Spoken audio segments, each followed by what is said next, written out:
and welcome to another lecture on thermodynamics. Today's class is actually a problem-solving class, an exciting problem, where we're going to test our newfound property, that of exergy. So that's one of the parts of this problem that we're going to be solved for, is for the exergy destruction of our system here that I'm about to present to you. It's also complementary to the previous exergy presentation that I posted earlier, in that this particular example that I'm going to work on is for an open system, whereas the previous lecture focused primarily on closed systems. So there you go. So you'll have the whole shebang all covered at the end of this. So no further ado, let me call out the problem here. So in this particular problem, we have argon, a noble gas, that's flowing through a nozzle. We're given that at the inlet of that nozzle, the argon is at 1300 Kelvin and 360 kilopascal. It's also coming into the nozzle at a speed of 10 meters per second.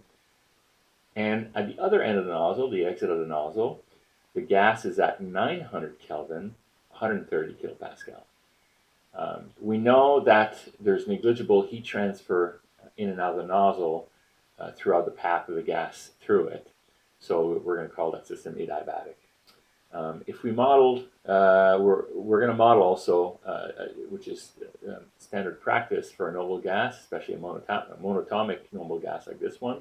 We're going to model it as a ideal gas with a ratio of specific heat, Cp over Cv, which I refer to as gamma in my analyses, of 5/3. Okay?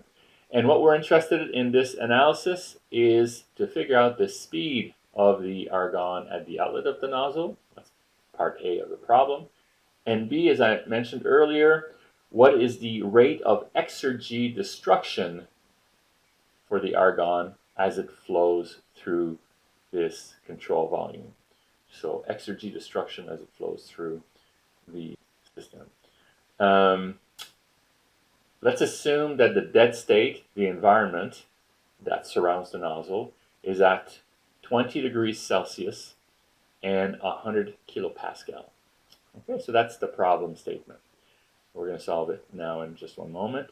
By the way, this is going to be a two-part video. In this particular video here, I am going to set up the entire set of equations and what I need in order to answer part A and part B, the speed at the end of the nozzle and the exergy destruction part of it.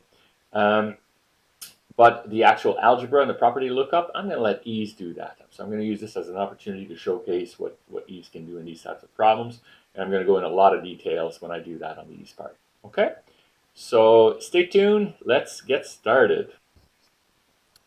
All right, so let me summarize again what I've just said there in terms of what we've got or given. I'm going to be solving this using the 5-step process that I've talked about in class that I expect you to use.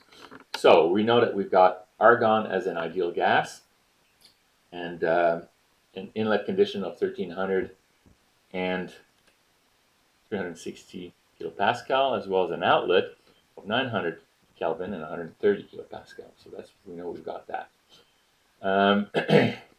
System's adiabatic. There's no heat transfer going on. And the ratio of specific heats is 1.5/3. Okay. That state, so is 20 degrees Celsius. I'm keeping everything in Kelvin here, so that's 293 Kelvin and 100 kilopascal, which is the same as 1 bar. Step 2 in our process is, what are we looking for? Well, we're being asked to find the speed of the flow at the outlet, 0.2 in my control volume, and the rate of exergy destruction in kilojoules per kilogram, because we don't have a mass flow rate there. So we're going to normalize E dot D, which is the exergy destruction, by M dot. That's how we're going to get kilojoules per kilogram for this. All right, does that make sense? Hopefully it does. Step 3 is a schematic. Let's draw up what we know about the system so far. It's an open system. So we'll sketch up our nozzle, put a little boundary around it. There we go. We really are not given a whole lot of information about the nozzle, but we're going to assume it's a condi nozzle, convergent divergent nozzle. Not that it particularly matters for this particular type of problem so far. And we're going to, oops, I forgot to put the velocity there, or the speed, sorry, at our inlet condition, which is 10 meters per second, 1300 K and 360 kPa.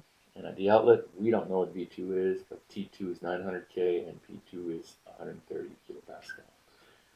V is going to be everything around that, so let's sketch that up. There we go. That's our control volume. All right. Step number 4 is let's list our assumptions for, oops, wrong color here.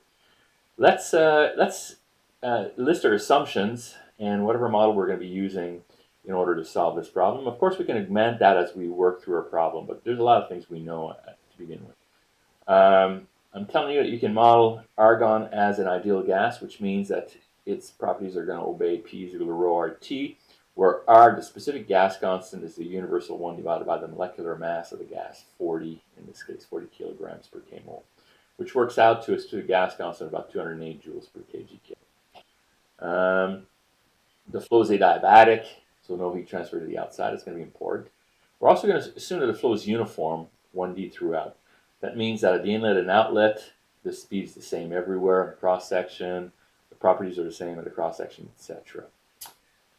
We're also going to make the assumption that the potential energy effects are negligible, but note that I'm not going to assume that kinetic energy effects are negligible because this looks like this stuff might be flowing pretty fast. Okay, so we have an open system with one inlet, one outlet in this particular case. So that sounds like we can use the RTT number 1 Reynolds transport theorem number 1 form of the energy conservation equation.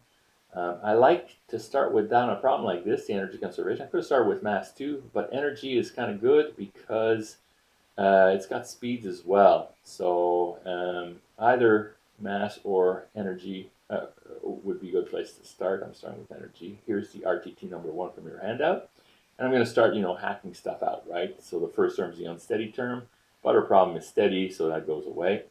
No heat transfer, so the term on the right-hand side goes away. No shaft work, it's a nozzle, so that thing goes away. And I'm left with the enthalpies, except, whoa, there was an assumption here that, yeah, okay, let's just write up what we got here. The mass flow rates in and out are the same as we're at steady states. And it sounds like, a priori, if we just run with RTT1, that the mass flow rate times the enthalpy of the inlet is equal to mass flow rate of the enthalpy of the outlet, but there's a problem. Wait, what's the problem? If you look back at that RTT number 1 assumption, it did assume negligible kinetic energy, right, in that form. So that's not reasonable here, I don't think. In fact, we're looking for this. We're trying to figure out what the speed is on the outside, so we're not going to be able to assume that. So we're going to massage the RTT for energy equation from the very general form. So I'm writing out the entire thing right here. The unsteady term goes away, but the convective term has that internal energy plus P over rho. It's going to be that enthalpy plus the kinetic energy per mass plus the potential energy per mass, which goes away. Right-hand side, same thing, it's all gone. But K over M is half mv squared, half v squared, so that goes away.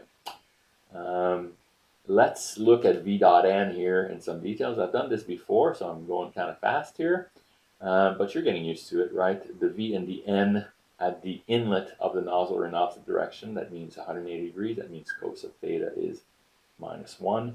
So that means that V1 dot N1, 2 vectors, is equal to minus the magnitude of V1, which is the speed. And similarly, at the outlet, the velocity and the unit outward vectors are in the same direction, so that's going to be a plus V2. So the only thing I got here is that second convective term, and I'm in good shape to simplify it. Of the control surface, only zone 1 and 2 matter because there's no flow through the nozzle anywhere else. So I can pull out the h plus half v squared out of that integral because I made the assumption that it's uniform, right? Which leaves me with the integral of rho v dot n dA, which you'll recognize that is m dot. Plus m dot on the outlet minus m dot on the inlet.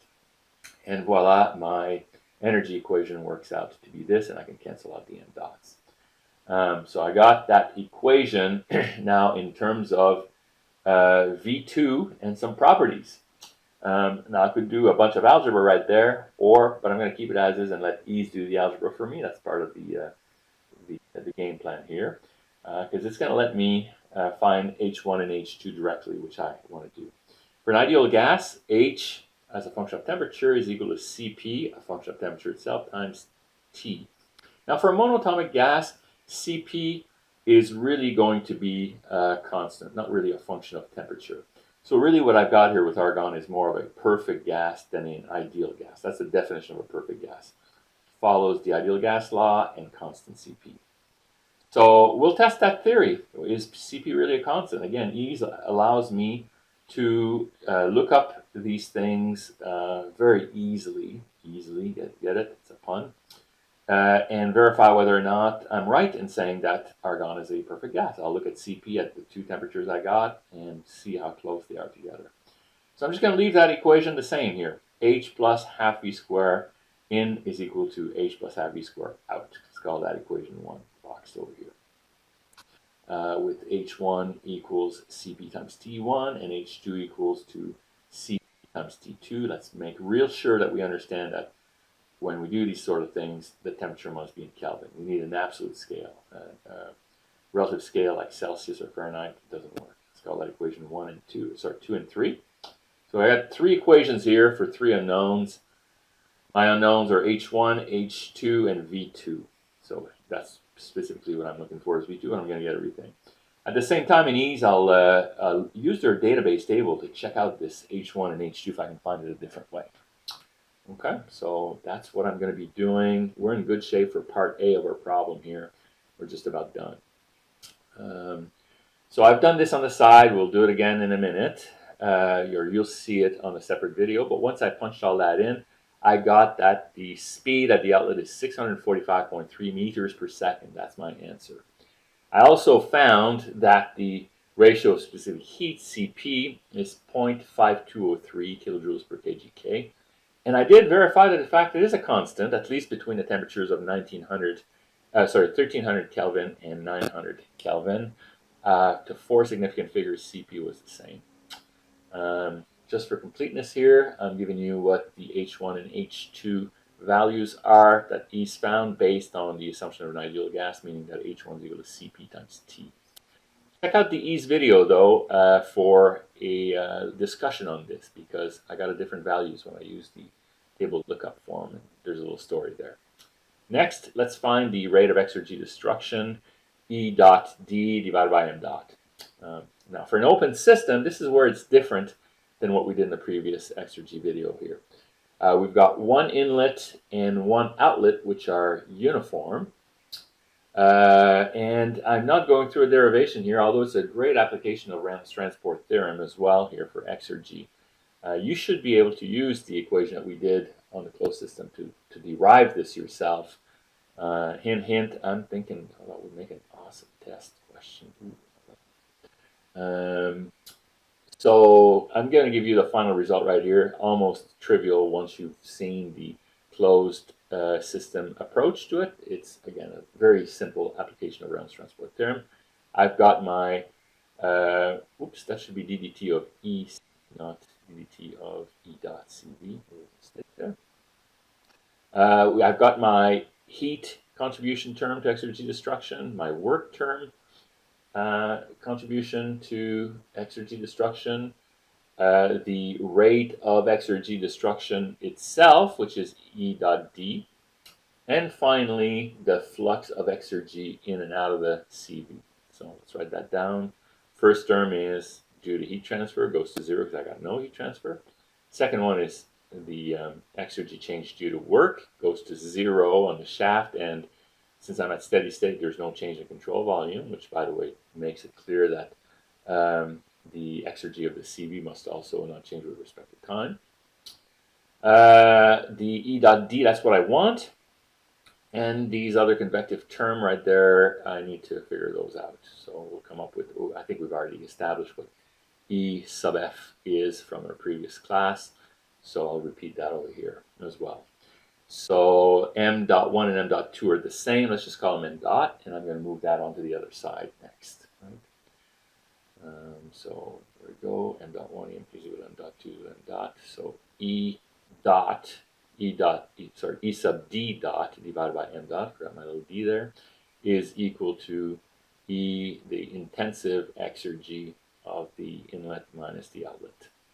So that exergy, specific exergy, is equal to the change in enthalpy. Contrast that to the change in internal energy for the closed system, but we've got flow work here in the control volume, and that's why we're dealing with enthalpy. And we've got the entropy term and the kinetic energy term and the potential energy term, which we're going to ditch in a moment because we're neglecting PE in this particular case. But I'm giving you the whole thing there. And so the difference between the two of them, the dead state enthalpies and entropies fall out, and I'm left with equation 6 as boxed right there. Okay.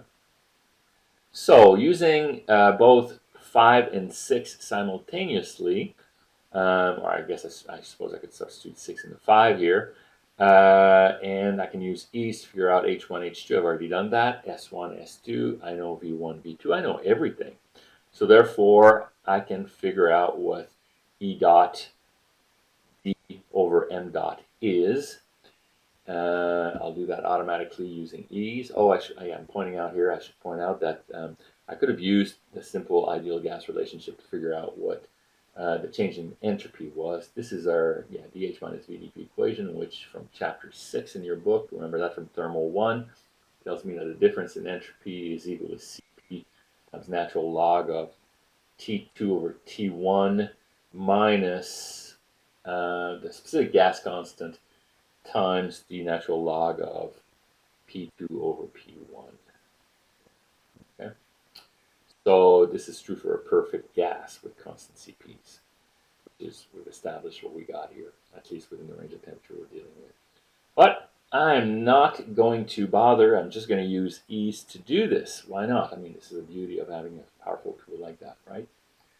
So S1, when I do that and I let the E's into it, I get that the specific entropy at the inlet is 4.378 kg per kgk, and at the outlet 4.399 kg per kgk. So I've got everything I need. Just substitute it all back into equation 5 and 6, and I find that my rate of exergy destruction per unit mass is equal to 6.054 kilojoules per kilogram.